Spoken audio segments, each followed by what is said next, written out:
Good afternoon. It's Monday, the 22nd of February 2016, just after 1 o'clock. Welcome to UK Column News. I'm your host, Brian Gerrish. With me in the studio, Mike Robinson, and we will be joined by live Skype link by Mark Anderson from American Free Press, who's going to be speaking all the way from Dallas in Texas, where he informs us there is no weather this morning, but I can let you know that's because he probably hasn't looked out of his hotel window. Well, here in Plymouth, it's pretty grey and cold, hence the sweaters today in the UK Column studio. But we understand the rest of the country is not too bad. It's fairly bright, if cloudy, in London and Norfolk. And it appears that it's North Wales that's getting the best of the weather at the moment because they've actually got some sunshine. So there we are. Can't all be bad in Wales. Well, Mike, you were going to take us straight into the report by Mark Anderson. Yeah, so last week we mentioned Justice Scalia, the High Court judge, the Supreme Court judge who passed away. And Mark, there seemed to be, I hadn't appreciated that there seemed to be some questions about how he died, actually. Well, what I'm actually bringing up here is the San Antonio Express News. What I found intriguing, and it hasn't been discussed much in any news outlets, is that right out of the starting gate, a mere couple of days or so after the Supreme Court Justice Antonin Scalia was found dead under at least somewhat suspicious circumstances, right away the San Antonio News is ridiculing those that have questions. Granted, some people have asked some silly questions in a way, but the news media, rather than investigating itself, poking harder at what might have happened to Scalia, instead ridicules those that ask questions. And the San Antonio Express News took the lead in that posting that you're showing, in saying that, oh, people are, alleging conspiracy theories. Well, the mainstream media in the US, if you ask any questions outside the comfort zone, suddenly you're a conspiracy theorist. But there are lots of unanswered questions about the death of Scalia that need to be asked, and the mainstream press doesn't want to ask them. And so that's was he not just an older man who passed away then? Well, that could be. I'm withholding judgment, which is the proper journalistic thing to do. But you have to have some completeness. Who was there at the Cibolo Ranch in far southwest Texas, in a very remote area near the Mexican border? Why did the justice go to such a far-flung place to rest? Not that that's wrong or necessarily an untoward thing. What do you mean by natural causes? Why did the Presidio County Judge Cinderella Guevara rule over the phone that he died of natural causes? And she based that on very sketchy hearsay information. And then therefore she ruled over the phone that there would be no autopsy. But when you're dealing with someone, a figure like a Supreme Court justice who dies at least unexpectedly, if not somewhat suspiciously, there should be an autopsy as a matter of due course.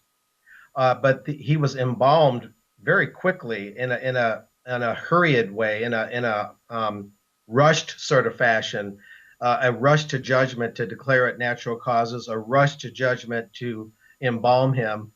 And the claim was, well, you can't take a body out of Texas under law unless the body's embalmed. Well, true, but you also can't autopsy a body if it's been embalmed, excuse me. So at the very least, there's malfeasance here, or incompetence, and a lack of proper procedure. Then, of course, we could have more conclusions. But no one ever said it was conspiratorial. But right away, the San Antonio paper says, oh, you're asking questions, you must be a conspiracy theorist. So it just ridiculously irresponsible journalism on the part of the San Antonio paper especially. Mark, I wonder whether you could just remind me, this judge had actually been speaking out on particular topics?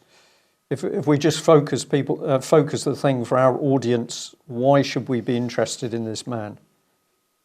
Well, I don't have a ton of that at my fingertips right at the moment. However, Scalia was a Reagan appointee under Ronald Reagan, the former president here, and he was arguably the most constitutionalist, the most conservative. In a British framework, he'd be the most pro Magna Carta, you might say.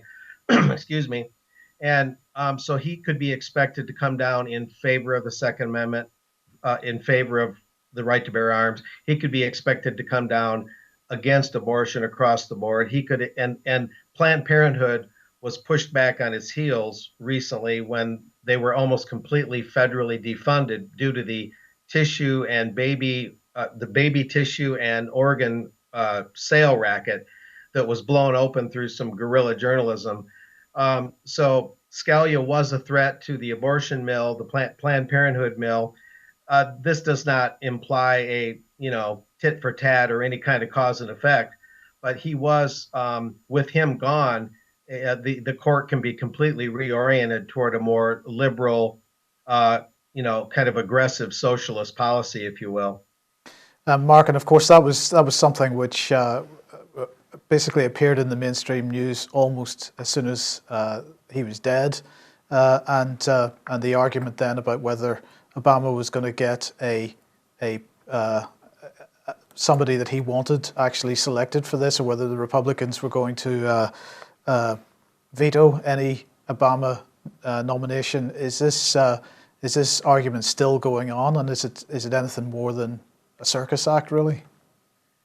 It's largely a circus act. One of the other deplorable states of the U.S. media is shown right there, Brian and Mike, that the media immediately wants to jump into, oh, what's Obama going to do? Who's he going to appoint? Will the Republicans approve his appointment in the Senate?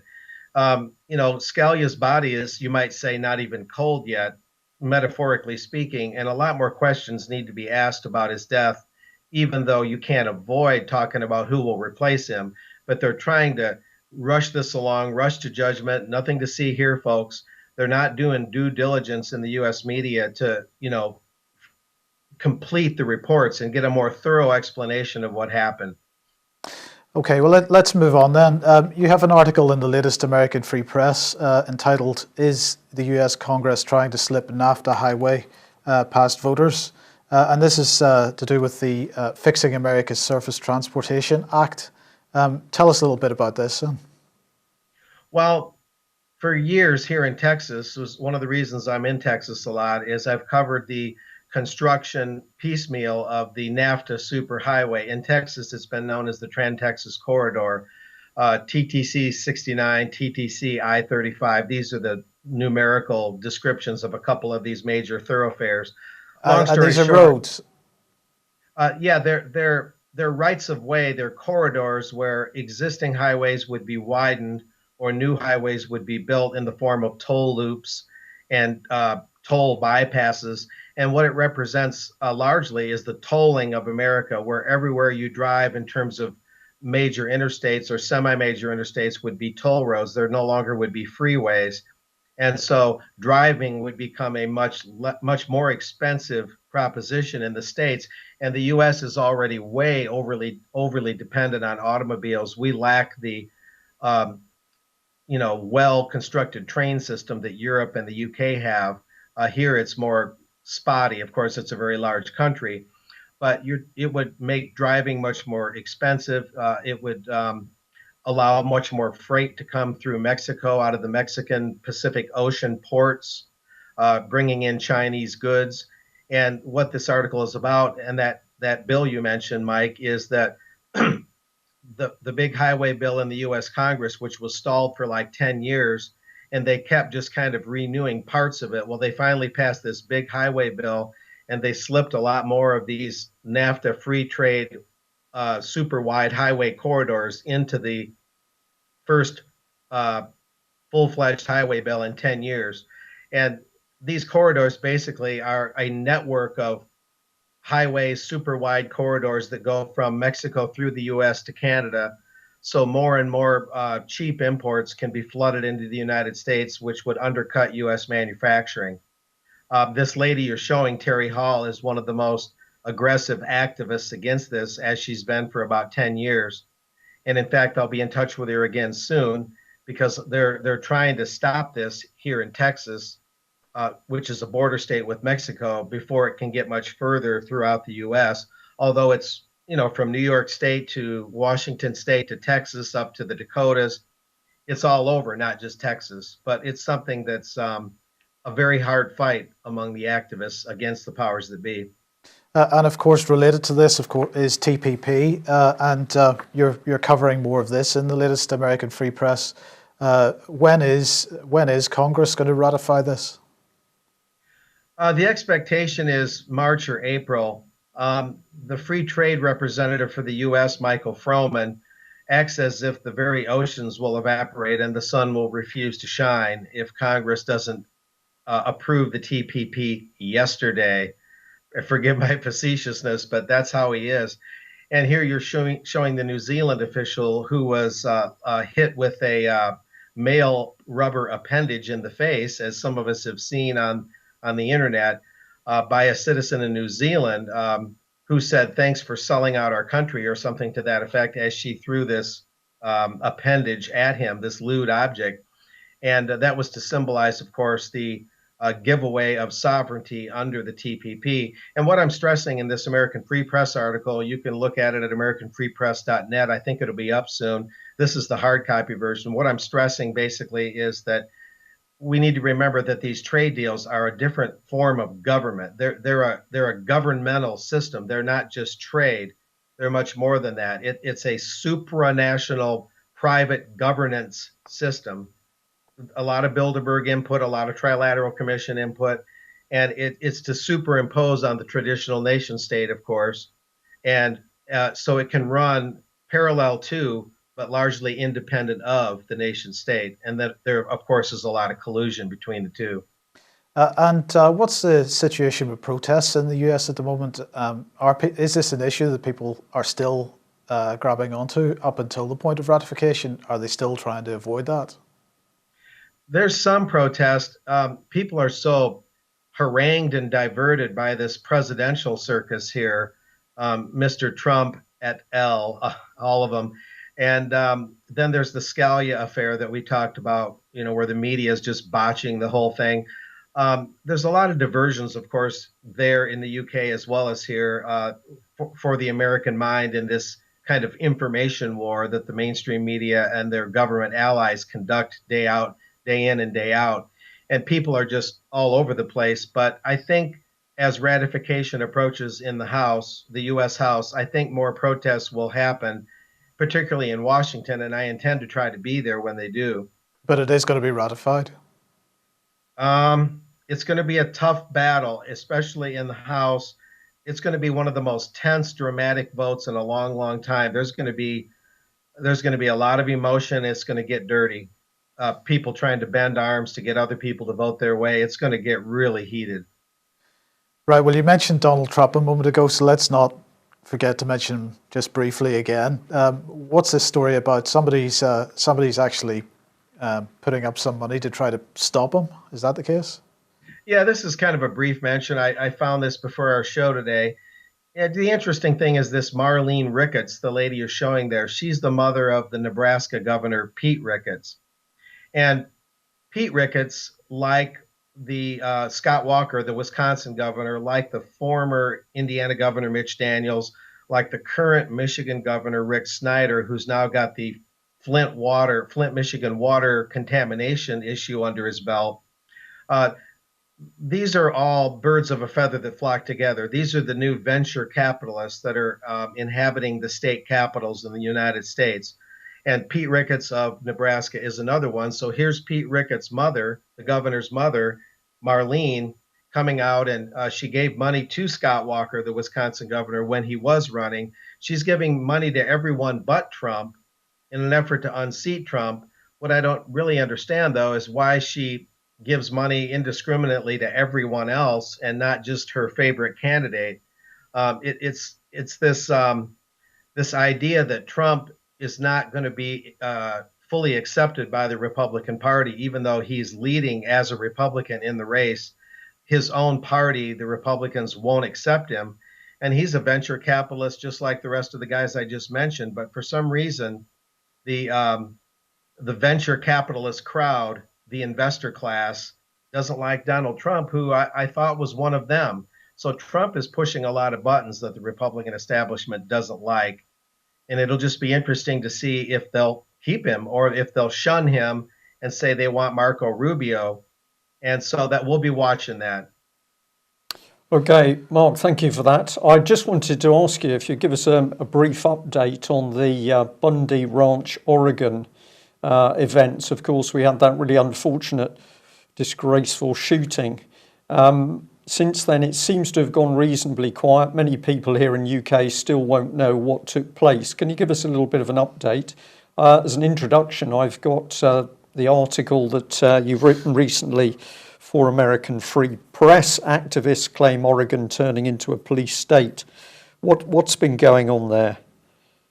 Well, after the shooting of Robert Lavoy Finicum, and in tandem with when Cliven Bundy, the rancher out of Nevada who made headlines in 2014 when he was arrested coming in to support the 4 holdouts at this National Wildlife Refuge in Eastern Oregon, amid all that, 2 very reliable sources who I know personally went in, Lori Storm, a well-known radio commentator, and an attorney named Roger Roots. They went in and witnessed that unmarked commando type people, presumably FBI, but without any insignia, without any badges, not even name tags, on green clad, unmarked paramilitary types were all throughout the city of Burns, Oregon, which is near the embattled wildlife refuge, and en route to the wildlife refuge that Finicum and them had occupied for most of January.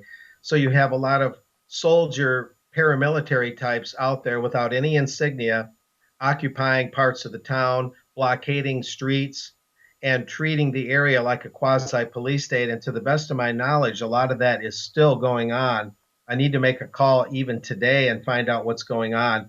But it's a really unfair and unnecessary action on the part of the federal government, possibly even contracting with soldier of fortune type mercenary outfits, private groups to be hired guns for the U.S. government to keep the Burns, Oregon area under control. But it's a very, very alarming action by the federal government and very unnecessary. Okay, Mark, I'll just add to that this theme of, the corporatists in power that you've mentioned, people involved in big money are also the same people that seem to be driving politics. And then hand in hand with this, we've got the militarization of the police. Of course, American police have always been armed, but we'll show some pictures in a few minutes' time looking at what's happening to the British police. We also seem to have a police state forming here very quickly. Mike. Right, United Nations COP21. Today is a signing ceremony for the agreement which came out of the COP21 climate summit held in Paris last year. It's a major priority for global leaders, as you would expect. So the biggest names attending are the leaders of Peru, France, and Morocco. These just happen to be the presidents of recent climate change meetings, as COP20, COP21, and also Morocco, the upcoming COP22. So in other words, I'm being sarcastic there. There's basically no interest among world leaders at all to attend this signing ceremony. Ban Ki-moon here said it was really important for leaders from all countries to attend. And you can judge for yourself how many are going by the coverage that it's getting in the mainstream press. Absolutely none. So the response has been pretty underwhelming. And now we must move from aspirations to actions, Mr. Ban said. By implementing the Paris Agreement, we are building the future we want. I'm not quite sure. Yeah, the we is very significant, isn't it? This Yes. is the sort of language bandied around. So that's what's going on today. Basically nothing. Now, of course, the other big news from the weekend was that David Cameron did his deal in Europe, apparently. The referendum PSYOP is therefore in full swing. And we do have the date of June the 23rd, a Thursday, right in the middle of the European Championships for the referendum. But I have to say, Brian, the more I look at the way these people are going at the moment, the clearer it is that they are really pretty nervous about this whole Desperate. thing. I think they're desperate, Mike. Absolutely desperate. Yeah. So just as an indication of how desperate they are, I just wanted to highlight John Humphreys, the absolutely sycophantic presenter of Radio 4's Today programme, who today, this morning, said to everybody, if you follow the debate on Europe, it's going to use up 200 hours of your life. And he then went on to do a 5-minute segment on the Today programme on what else you could do with that time. So they were discussing cooking, they were discussing travel, all kinds of things that you could do with 200 hours of time, in the most sarcastic way. But what it said to me was the BBC desperate to try to divert people from thinking about this whole subject. From thinking about it in a calculated and analytical way.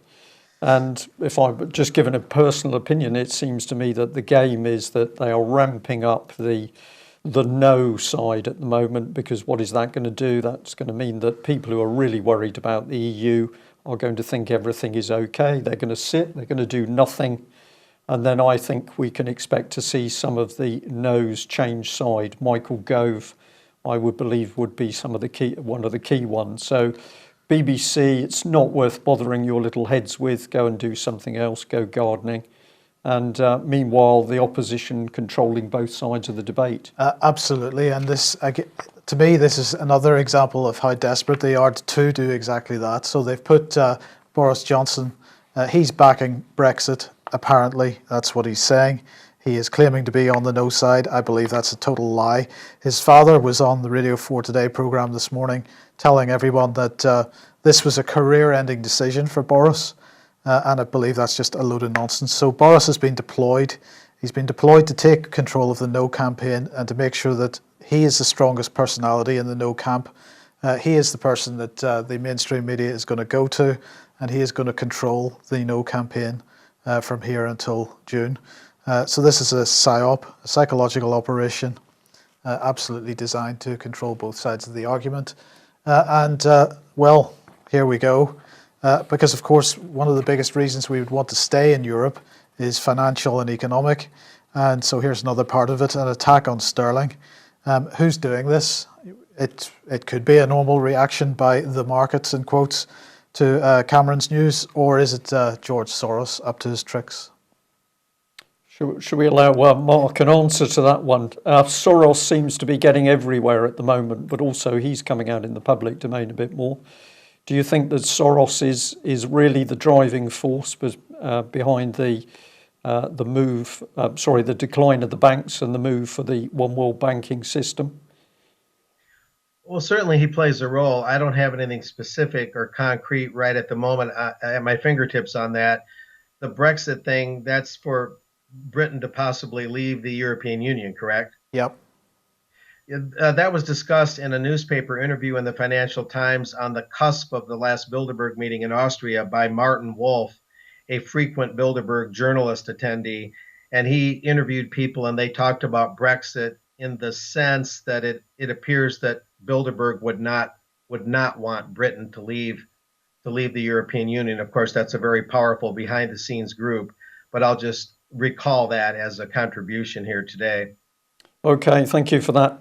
Well, we'll just jump back to the EU referendum PSYOP, because some very interesting information has come out to do with Mr. Cameron and his views on Europe. These are the so-called banana emails, so-called because at one point David Cameron says, well, either this or I'm a banana. We'll just give you a flavour for that fruit today, because there's quite a lot here, but just so that you can see the sheer duplicity of David Cameron, lies or duplicity or both. But of course, what sort of Prime Minister have we got? Well, one direction he believes is very important, one direction occurring on the EU, and that is to lie or to be duplicitous in what you say. So if we have a look at these emails, they go back to 2000, February 2000, when a gentleman, Dr. Gabb, was asking members of the Tory party questions to see whether they were actually for or against the EU. And in this one, it says, this is from David Cameron back to Sean Gabb, and it says, some time ago, I sent you an email asking for my definition as a question mark on the candidates list to be changed on the basis that I oppose the single currency and any further transfer of sovereignty from the UK to the EU. You came back to me with two questions. And Mr. Cameron noticed the address carlton.com says that he was having some computer problems, but now he can answer the questions. And he said, question 1 is simple. Yes, I would oppose UK entry into the Eurozone, even if the leadership recommended it. And the email goes on. Question 2, if required to choose between accepting the supremacy of European law and leaving the European Union, would you vote for British withdrawal? I find that puzzling. The fact is that European law, EU law, is already supreme in various areas. So there was a very interesting statement by David Cameron back in 2000. He believed that the EU was already supreme in certain areas within the UK. And the discussion between these two goes on. But I'm just going to remind you, one direction on the EU, which is to keep lying. And here we are. Mr. Gabb goes back to David Cameron. I've read your email. I must take issue with your claim that the European Union law is already supreme. Parliament is sovereign.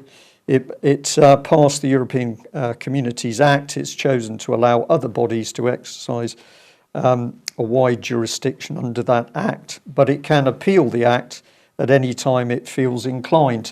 Now, we might perhaps take issue with the idea that Parliament is sovereign, but nevertheless, we can see the depth of the debate going on here. And it says here, the European Communities Act only becomes unrepealable if Parliament dissolves itself and hands on the act as part of the constitutional law of a less powerful successor body. I think, Mike, you might say, well, that's exactly what the government is trying to do at the moment. We give the power to the European Union, and then we find that our Westminster Parliament is broken up into regional governments, which are all under control. But Mr. Gabb says here, what British soldier or police officer would lift a finger to execute the writ of some European courts? And it's the next bit which is key. If, on the other hand, you're right, your complacent tone does you no credit whatever, if without any consultation of the people, if with a lubrication of deliberate falsehood, we really had been placed under the supreme jurisdiction of a foreign power, that would justify and even require immediate action. So a very serious debate here, but back in 2000, Sean Gabb was picking up the fact that David Cameron being utterly duplicitous in the way he was dealing with the status of the European Union. And it went on here. There were some other points. Of course, I agree that Parliament is sovereign. This is Cameron coming back to have another try. Of course, I agree that Parliament is sovereign and could choose to repeal the European Communities Act, and it should retain the ability to do so. If, as an MP, I was asked to choose between retaining Parliament's sovereignty and giving it up, I would vote to retain it. What I'm trying to say by saying that EU law is supreme in various areas is that the treaties that have already been signed, like the Single European Act, have committed us to accept rules in various areas. So this is pretty woolly stuff from Cameron after he's been challenged, but the inference is, of course, that the EU is in control. He goes on to say, I am not a lawyer, and perhaps my original email put it the wrong way, but these are my views. No to the single currency, no to further transfer of power from Westminster to Brussels, and yes to renegotiation of areas like fish, where the EU has been a disaster for the UK. If that's being a Europhile, then I'm a banana. Really, Mike, you read through this, and Sean Gabb goes on to say, thanks for your clarification. He uses an interesting phrase here. He says, I'm not sure that you go quite far enough to qualify under the candidate definition of Eurosceptic. However, you may well qualify under other definitions, to which I would say, well, a liar and a duplicitous MP. This is a huge game that's being played out here. Yeah. David Cameron goes on to give thanks. He says he's opposed to the single currency. We shouldn't pass on powers to Brussels. This is absolute waffle. So he's kept us out of the euro because his paymasters tell him to do that. But he hasn't done either of the other two things that he said he would do. No, and of course what seems to be at the back of his mind is, well, don't worry, because the European Union is already in control. I'll just remind people that, of course, with respect to the fishing industry, British fishing industry, which has been absolutely decimated by the common fisheries policy, the European policy, these are some of the articles that you can easily find where people were saying, this is outrageous, Britain's fishing industry utterly destroyed. David Cameron has not lifted one finger to help. He's too busy playing around with young boys, pop stars, in or out of Westminster. But on it goes here, Mail, we've got Richard Littlejohn, how Britain was sold down the river, and Reuters here, furious with Europe, British fishermen lament demise of trade. This is just outrageous, Mike. I prefer to use the term treason. Mark, I don't know how David Cameron is viewed in the States. Hopefully you don't see a lot of him on American TV. Do you see anything of this man at all? Only primarily when you turn on C-SPAN and these, wide-ranging broadcasts they do. They'll show the British Parliament in action and Cameron debating them in the customary fashion.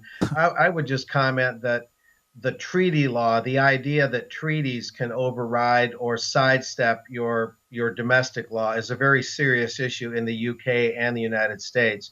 NAFTA, the Trans-Pacific Partnership, the Transatlantic Trade and Investment Partnership, these are treaties. These trade deals ultimately are treaties, and they ask nations to do things that often contradict their domestic organic law.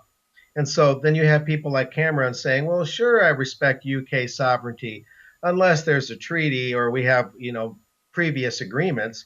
Well, that right there, that's extreme double talk. That is, on the one hand, I support sovereignty. On the other hand, these trade deals basically override or at least bypass or sidestep our own domestic lawmaking. So these leaders on both sides of the Atlantic are talking out both sides of their mouth.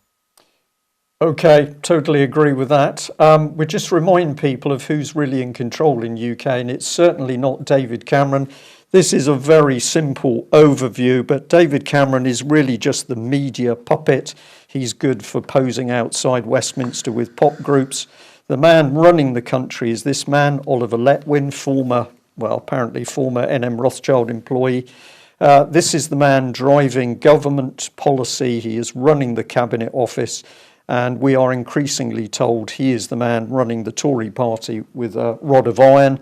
There is no question that he would allow some form of division over Europe. The only thing he would approve is a scam where they're playing both sides.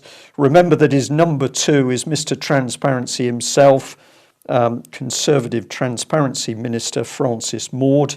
This man heavily involved with Common Purpose, of course, Common Purpose to be used to train over 200 civil servants in a dirty little backroom deal.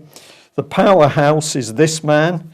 It's Sir Jeremy Hayward, the head of the civil service, and even the Guardian, which is a very pro-government newspaper, is describing him as the most potent, permanent and elusive figure in British politics. So he's there as the cement in the middle. And let us also remember that they're fully linked into this outfit, the Behavioural Insights team. And this is essentially now the government's own propaganda unit using applied behavioural psychology to change the way the public thinks in every direction. We can be very, very sure these people are going to be heavily used to skew any form of debate over the EU and within the referendum process. And let us also remember, of course, that it's the same people that made the brutal attempt to take control of British press under Leveson. So we just superimpose the latest over the top. And these are the people who are now really controlling the country. Mike, there is no democracy of any form amongst these people. I think Mark Anderson's described it correctly. We've got people with huge and immensely powerful money, banking and corporate interests now running politics as if it was just a private and predominantly old boys club. And where's it leading us to? Well, let's link in with what Mark Anderson's been talking about. This is an incident not far away from Plymouth, Paignton in Devon, where a couple of days ago it was reported that a man was armed or got some form of armament in his house. Huge numbers of armed police turned up. This is a small fraction. I think there was about 17 police cars. There were men dressed in this sort of outfit in attendance. Eventually the man came back to his house totally bemused because he'd been for a walk in the woods, and even neighbours had no idea what had caused this furore. But of course we should remember the type of people in the background driving this policy, that we're now seeing armed paramilitary police on the streets of Britain, and this is going to continue until the British public says we are not having this, and that is what has got to happen. It's almost unbelievable to say that this is the picture of Britain we're seeing, just say after 10 years. Certainly if we go back 20, 25 years, this is British policing unrecognisable. I mean, are they even human beings under that outfit? Stormtroopers, Brian. Stormtroopers. Right. Okay. Encryption, because of course Theresa May's Snoopers Charter, we're naturally having a backlash to that.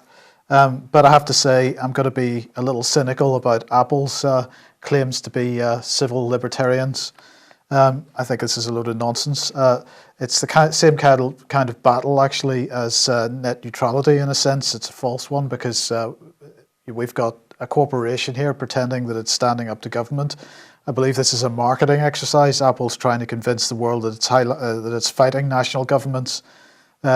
It'll fail in the end, but at least it tried, and it won't end up on the receiving end of any kind of nasty backlash that it might have received if it simply capitulated. Now, the Brookings article here, as you might expect, is very pro the government having encryption, although they do give Apple a hard time, but not for the same reasons that I am. And they say here, so that here's the question: does the public accept this heroic self-presentation, or does the public come to see Apple's posture here as fundamentally self-serving and anti-communitarian? Is Apple not adopting the position of gun manufacturers towards Second Amendment rights, or the strategy of big tobacco as it worked to fight regulation while invoking the lack of regulation as a liability shield? Following this well-trod path is Apple's right, of course, and perhaps it's a rational call by one of the corporations with one of the world's largest market capitalizations.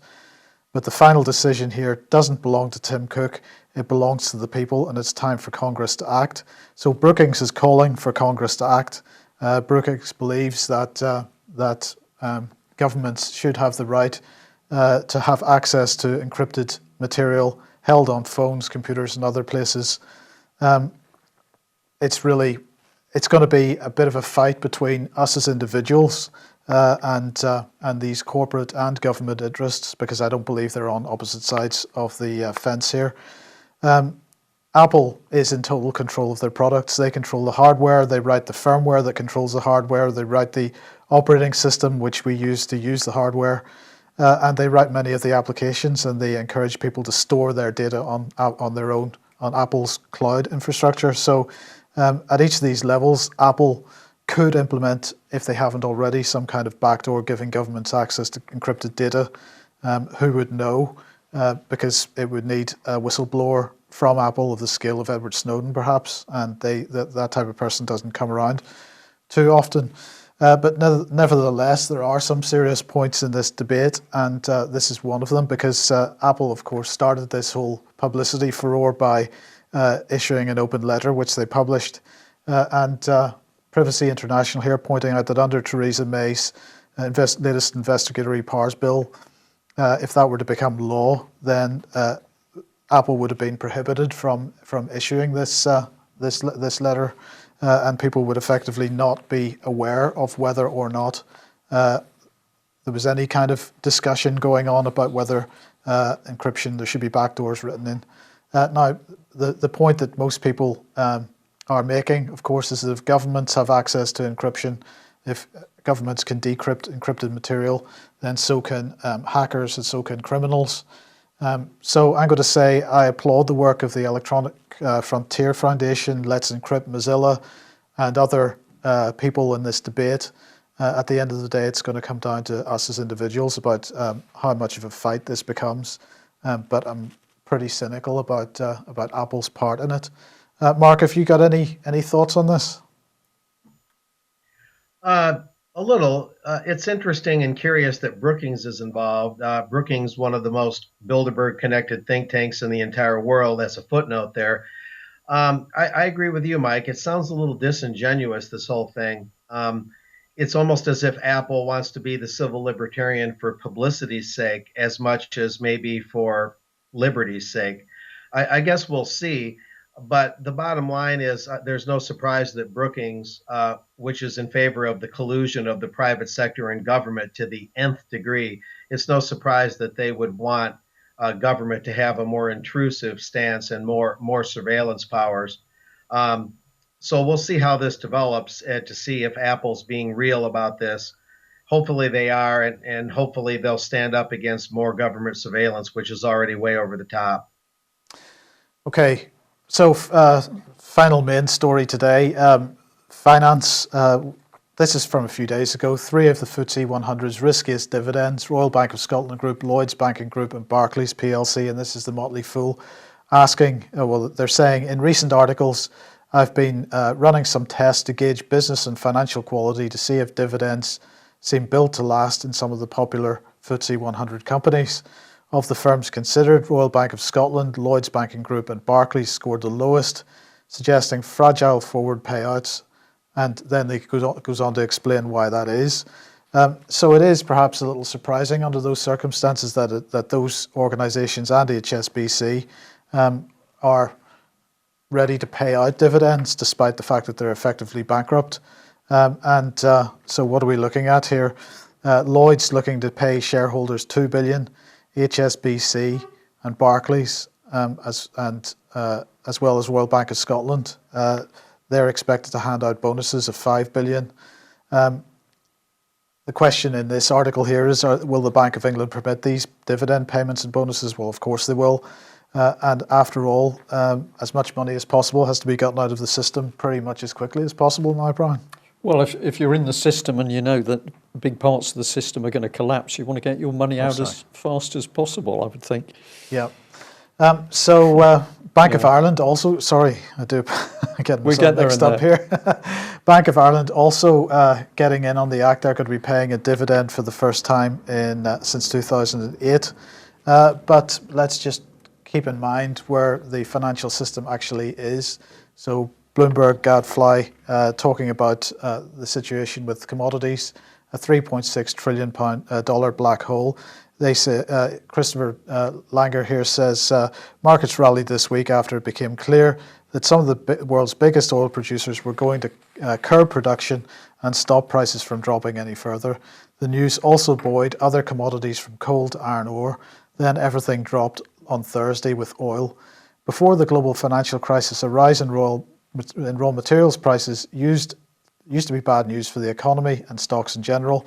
Since central bank easy money policies took off, that's become a thing of the past. And he talks about $2.1 trillion of outstanding debt to bond investors and other debt. And he's saying it is unclear where the other portion of the $3.6 trillion in liabilities lies, but probably most of it is owed to banks. They're not going to get it. The banks don't have the capital that they say that they have, and they're living on this funny money, which is going to see them, they're going to pay it out in the form of dividends and then disappear. Well, absolutely. Well, that brought a smile to the end of the news. Mark, 30 seconds just to close on whatever you would like. Well, it's been an interesting show today. One of the main things I'll be looking at is trying to get a little bit more on Justice Scalia's passing, at least some due diligence on the details. among a number of other issues, looking at when Congress will vote on the Trans-Pacific Partnership. I plan on covering a protest against the American Israel Public Affairs Committee, that big lobby, March 20th in Washington, D.C. I should be there. Lots of interesting things coming up, and we'll be informing your audience on those. Okay, thank you very much indeed. Thank you for joining us this morning. We'll let you go to get your breakfast, and I suspect you'll need that badly needed cup of coffee now. But thanks very much, Mark. Thank you. Okay, I think we're just going to end on a few people wanting to leave the planet. Yes, NASA inundated with astronaut applications, 18,300 people applying for 14 jobs. This is the largest application for people wanting to become astronauts since the 1970s. And that was just what I was wondering. Have they had enough or they want to leave the planet? Yeah. Of course, they're going to be checked if they've got any debts before they're allowed to get into travel, the Astronaut Travel Centre. Okay, well, that's our news roundup for today. Sorry, just before we go, I just want to mention Ian. There's no Ian Crane tonight. Ian will be producing his programs live on Thursday evening this week. He is on his travels today. Okay. Well, thank you for joining us today. I'd just like to say we are increasingly getting communications from people who are very, very concerned about what's happening in the country as a whole. But we will say at the moment, stay focused on what Parliament is doing with respect to the European vote, because, of course, if they win that vote, they've got a leverage to say, well, that's it, it's all over. Of course, it won't be. But don't sit at home worrying, do something, because it's action that takes away the fear. And ultimately, we need as many good people as possible taking some action if we're going to stop what's happening in the UK today. Thanks for joining us. Bye-bye. Bye-bye.